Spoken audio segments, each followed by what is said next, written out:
Retired Indian Administrative Service Officer Sanjay Malhotra will assume charge as the 26th governor of the RBI on Wednesday.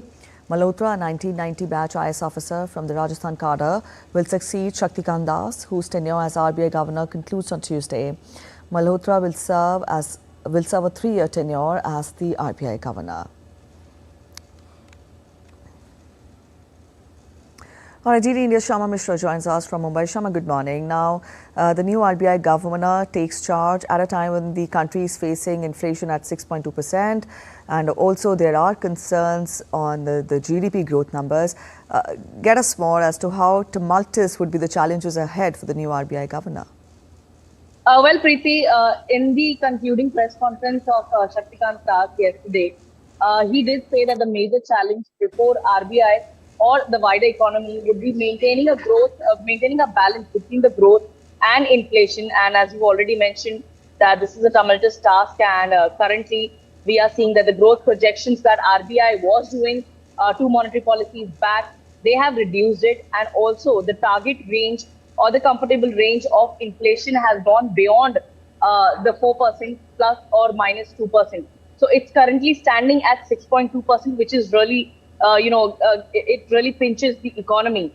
Overall, we could say that the governor earlier in his monetary policy, he was saying that since this new crop is the Rabi season is there, it's done.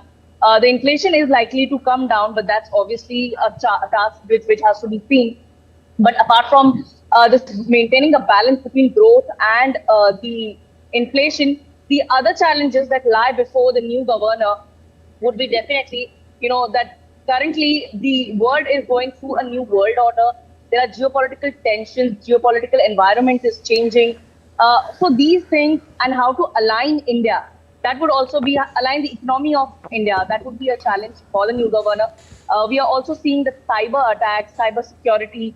These are all issues that are cropping up. Technologies, as it is advancing, it is also posing new challenges and risks. So how to deal with that, and especially because the scammers or spammers are targeting the senior citizens, a particular age group, how to educate them, how to create awareness, that would also be a challenge between the people and the RBI, and how that gap would be bridged. We'll have to see that. We are also seeing that since there are so many changes in the world itself, how to have bilateral relationships and how to have those kind of economic talks with other countries, with central banks, that will also remain a key issue. But that's obviously a huge that the new governor will be stepping in, because Shaktikant Das has definitely left a legacy of taking India through COVID time, taking India through NBFC crisis and other crises. So yes, we will have to see how the new governor does his work. All right, Shama, we'll leave it here. Thank you so much for joining in with those details.